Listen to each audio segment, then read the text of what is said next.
Y ahora les ofrecemos este vídeo gracias a... Convertimos tu trading en una experiencia gourmet. IG, obsesionados con darte la mejor atención al cliente. Pon a tope tu trading con IG. Víctor Álvaro González, director de estrategia de la firma de asesoramiento independiente Next Step Finance. Víctor, buenos días. José Antonio, ¿qué tal? Muy buenos días. Pues impactado con la inflación española, la francesa, y que ya el mercado dice que los tipos en Europa, el tipo terminal va a ser del 4%. ¿Lo puede aguantar Europa? ¿Lo puede aguantar el mercado en Europa, el inversor? Buena pregunta. Yo creo que sí, porque primero porque los mercados, como decía Keynes, tienen sus modas. Y en Europa, y ahora mismo entre los inversores a nivel global, Europa lleva ya bastante tiempo de moda.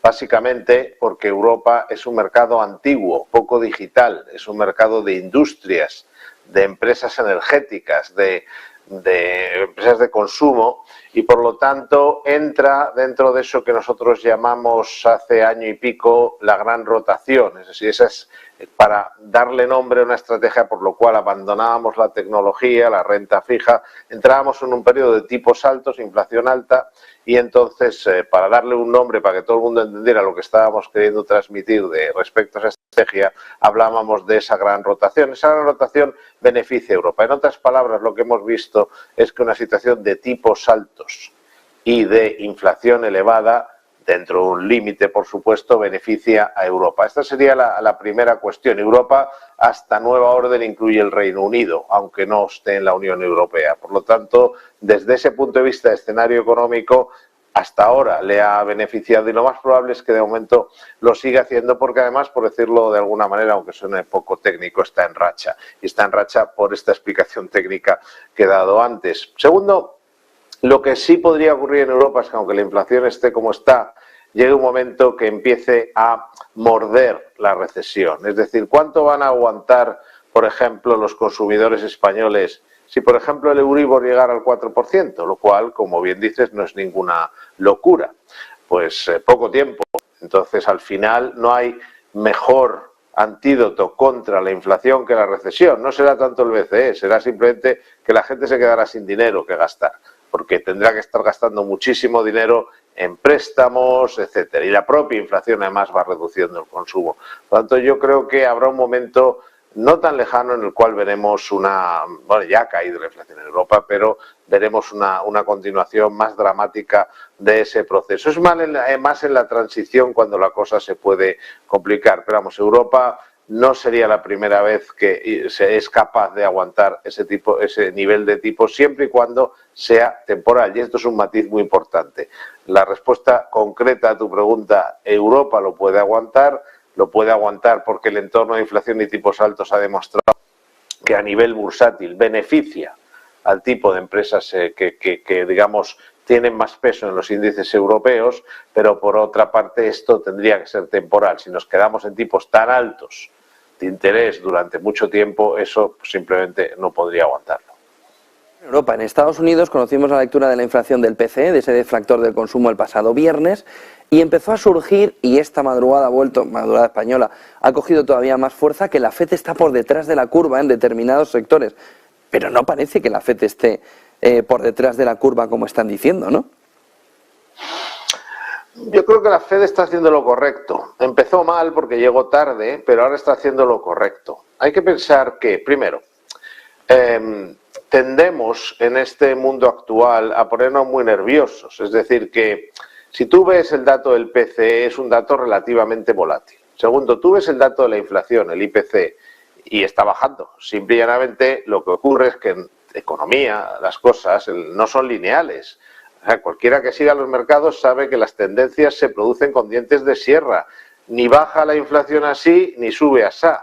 Baja haciendo dientes de sierra. Y es exactamente lo que está haciendo. La inflación hace unos meses era del 9 y pico % en Estados Unidos.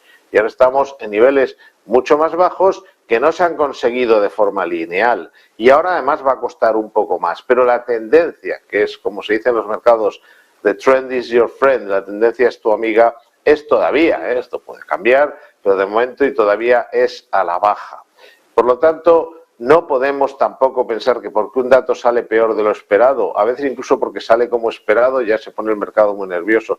Lo que tenemos que pensar es si la inflación tiene tendencia bajista o tendencia alcista o tendencia plana. Ahora mismo es bajista, porque esto es como una escalera, tiene escalones y tiene descansillos. Ahora bien, en el momento que ya no haya descansillos, no haya escalones o sean hacia arriba, es cuando tenemos que empezar a preocuparnos. Por lo tanto, el primer punto sería que hoy en día, aunque la inflación está costando que baje, la tendencia es bajista y por lo tanto lo que está haciendo la Reserva Federal es ya moderar las subidas. Pues claro, lo del pivot es una cosa absolutamente ridícula. ¿Cómo va a bajar los tipos de interés? En todo caso, lo más que podíamos esperar, y es lo que está ocurriendo, es que los suba menos y que en algún momento pare. Y entonces eso dependerá de cuáles sean los próximos datos de inflación y cuál sea la tendencia. En resumidas cuentas, la inflación norteamericana está bajando, los datos de inflación nunca van a ser lineales y por lo tanto tenemos que fijarnos en cuál es la tendencia aunque haya repuntes y si esa tendencia bajista de la inflación se detiene o incluso aumenta, entonces tendremos que preocuparnos y actuar en consecuencia y mientras tanto la Fed pues está haciendo lo que tiene que hacer, que es hacer ya subidas más normales, por decirlo así, más incrementales, en el entorno del 0,25 hasta que vea si esa tendencia inflacionista o si esa tendencia es desinflacionista, o sea, de desinflar, de ir bajando, o por el contrario, se queda ahí la inflación y tiene que ser más agresiva. ¿Hay camino para que suba 50 puntos básicos la FED en la próxima reunión? Porque también empieza una corriente a decir que la FED va a reacelerar la subida de tipos. A mí me parece un poco excesivo, porque como digo, subidas de 0,50% o 0,75% las haces cuando primero has llegado tarde, como han sido ellos, y tienes que adaptar los tipos a una situación que se te está yendo de las manos y además la inflación está al alza. O sea, hemos visto a la Fed subir 0,75%, 75 puntos básicos la inflación cuando la cosa se le iba de las manos, la hemos visto subir los 50 puntos básicos, 0,50%, cuando la inflación seguía subiendo, no se le iba ya tanto de las manos porque había bajado digamos el ritmo, pero seguía alta o seguía subiendo.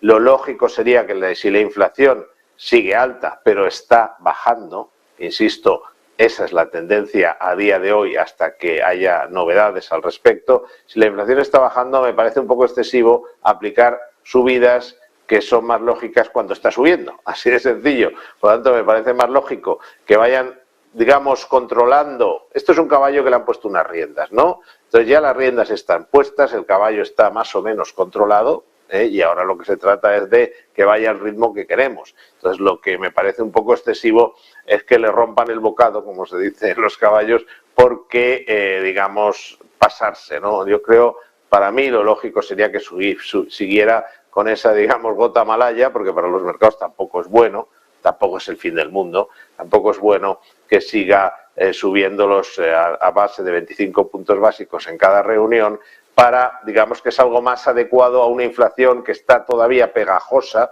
pero no es que esté subiendo ni esté fuera de control. Esta mañana, Víctor, enseñaba un gráfico de Goldman Sachs que quería también compartir contigo para que nos lo puedas analizar, sobre todo con la mirada del inversor. Dice que el hard landing nos lleva a 3.150 y que el soft landing a 4.000 al final del año, lo que significa que tenemos un agujerazo, un gap por abajo muy importante si el mercado va a una recesión antes o después. Es decir, si antes o después, aunque haya no landing en febrero o marzo, puede haber un landing duro, un aterrizaje duro durante este 2023. ¿Cómo hace el inversor, cómo ve el inversor cuando Goldman, por ejemplo, le está diciendo ya, cuidado con el agujero, con el gap que tienes abajo, que el despeñe bursátil puede ser muy importante? Bueno, lo primero que tiene que ver el inversor es que el modelo de negocio, a ver, las empresas, los intermediarios financieros en general, las entidades financieras donde la intermediación tiene un peso muy importante en los resultados, vemos que cada cierto tiempo pues mandan mensajes muchas veces contradictorios. Es decir, que podías estar oyendo hablar hace unos meses de uy, qué buena pinta tiene ahora el mercado, luego, bueno, tenemos el fin del mundo está cerca. ¿Cuál es el negocio de un intermediario financiero? Los corretajes, que la gente se mueva, que la gente compra y venda. Cada vez que alguien compra está generando un corretaje. Si luego piensa que el mercado va a bajar, vende, genera otro corretaje, otra comisión por compra-venta, lo cual es un modelo que yo no descubro nada, es decir, cualquiera que esté en el mercado sabe que es así.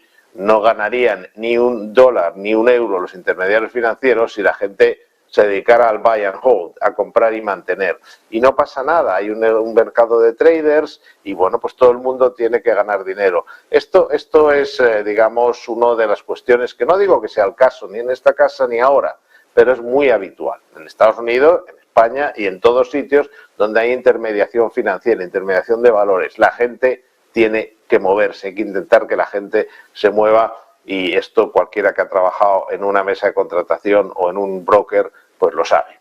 Punto 2. Por supuesto que puede pasar cualquier cosa, quiero decir que ahora parece difícil lo del hard landing, pero si tenemos un problema porque la Fed, estábamos hablando hace un momento, y yo creo que ese es el escenario, digamos, de momento más real, tenemos un problema porque la Fed tiene que seguir subiendo tipos porque la economía americana sigue demasiado fuerte, no baja el empleo y por lo tanto sigue los costes salariales, aunque han bajado, siguen altos. La Fed lo que quiere es bajar el soufflé.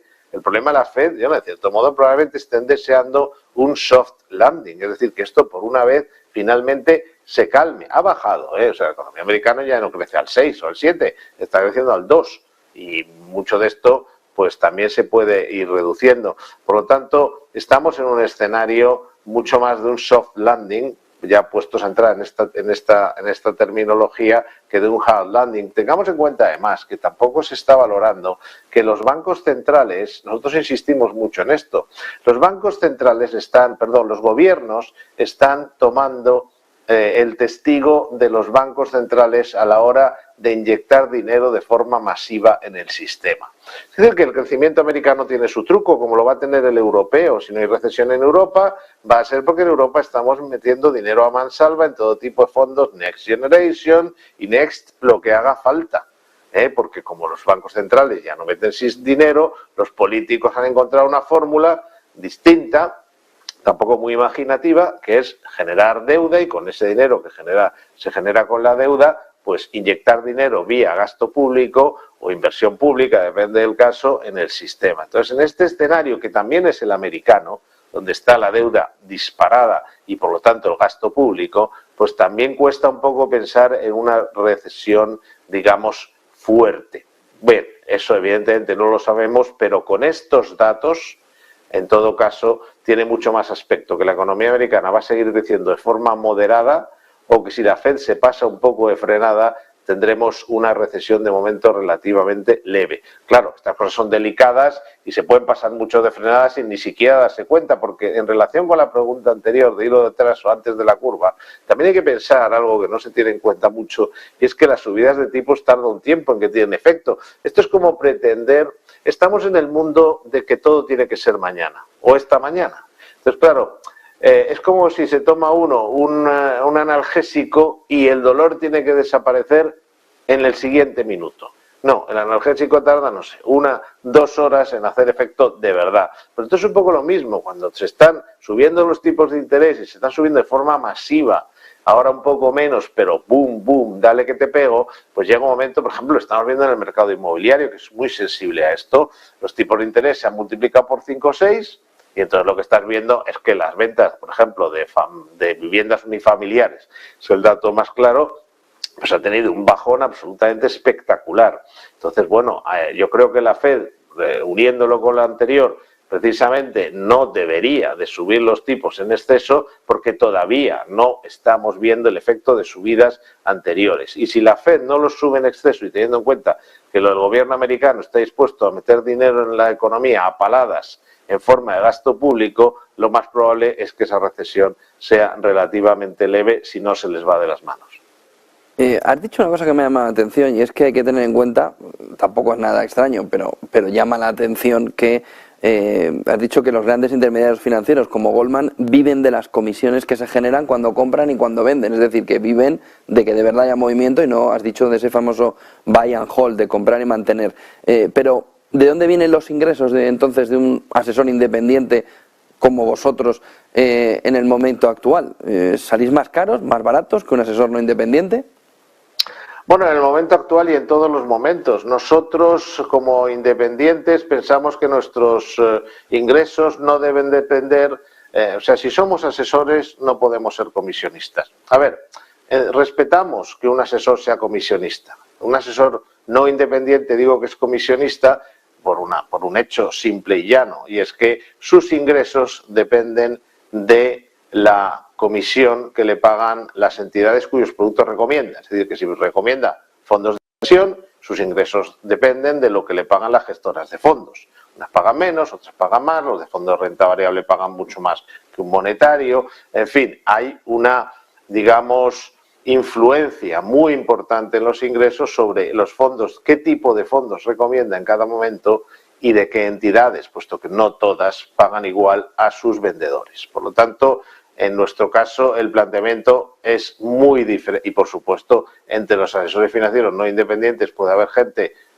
la hay, de hecho, con gran honestidad, que aunque un fondo de renta variable le deje una comisión de, pongamos, el 1%, deducido lo que paga, se queda a la gestora, bueno, más del 1, probablemente 1,10, pues, y un monetario le da un 0,10, no le temblará la mano cuando haya que vender renta variable para tener monetarios porque el mercado está muy mal. Hay gente que lo hace y, desgraciadamente, hay gente que no. Por lo tanto, nosotros creemos que el modelo en el cual el inversor está mejor acompañado y puede tener mayor confianza porque desaparece 100% el conflicto de interés entre el vendedor y el cliente, porque ya no hay vendedor, ya solo hay asesor y cliente, es el modelo independiente por el cual nosotros y todos los asesores independientes, que hay más de los que parece. Lo que pasa es que nosotros somos probablemente los únicos que damos asesoramiento independiente a clientes de todo tipo, con todo tipo de patrimonios. En general, el asesoramiento independiente es algo, como se dice ahora, de ricos. Es decir, que nadie, o casi nadie, que tenga un patrimonio de 10 millones de euros, acepta que su asesor sea un comisionista.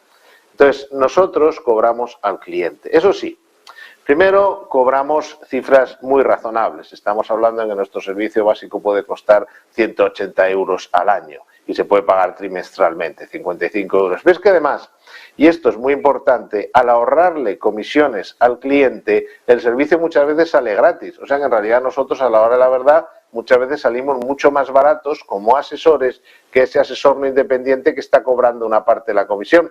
Porque nosotros, por ejemplo, pongo un ejemplo muy sencillo. Imagínate que recomendamos Europa o Estados Unidos y en un momento dado vemos que basta con ir al índice, es decir, que no es necesario un fondo de gestión activa, que no justifica una comisión más alta.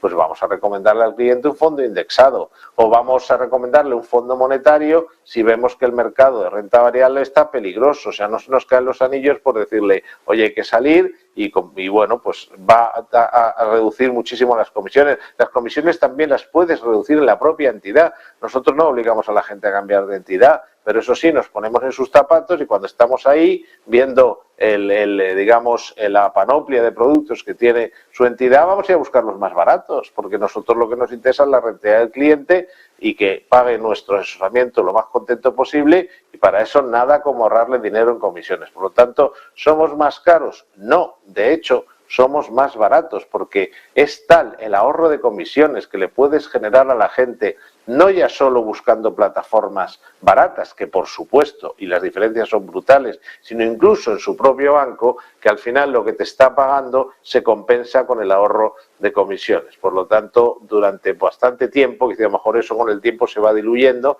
pero cuando alguien viene de un banco comercial y en ese banco comercial hay fondos más baratos o le proponemos otra plataforma en la cual puede encontrar fondos mucho más baratos que hacen la misma función, pues un poco como los genéricos en medicina, pues se está ahorrando muchísimo dinero. Por lo tanto, no somos más caros, somos más baratos, incluso aunque cobramos solo del cliente, lo cual además le aporta una enorme tranquilidad porque desaparece el conflicto de interés. Muchísimas gracias, Víctor Álvar González, director de estrategia de la firma de asesoramiento independiente Next Step Finance. Buen día y buen negocio, Víctor. Muchas gracias a vosotros. Ojo, porque hay varias últimas horas importantes.